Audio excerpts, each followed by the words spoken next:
Hey everyone, Nut Free Mama here. Today I'm going to show you how to make keto gluten-free sausage balls. Let's start off with our ingredients. First you need a pound of pork sausage. I'm using hot. You can use any kind you like.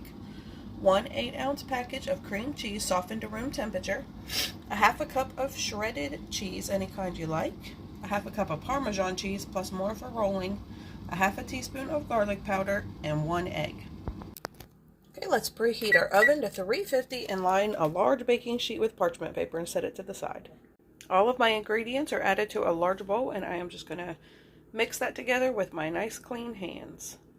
That looks good to me, so now we are just going to take table size spoonfuls of these and roll them into balls, roll them into a little Parmesan cheese and put them on our prepared pan. I was able to get 25 sausage balls, so I'm going to go ahead and get those into my preheated oven for 25 to 30 minutes. My sausage balls have come out of the oven. Mine did cook for the total 30 minutes. And I just removed them from the parchment paper onto some paper towels to soak up some of the grease. Some of them did flatten, but you can kind of push them back together with your hands if you want to. But I think they smell amazing, so I can't wait to see what they taste like.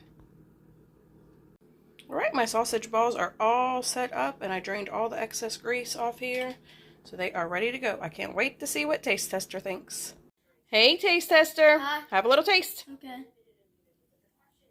Damn, that's good. Do you like it? Yeah. All right, everyone, come back and see us again. Don't forget to like and subscribe. Bye. Bye.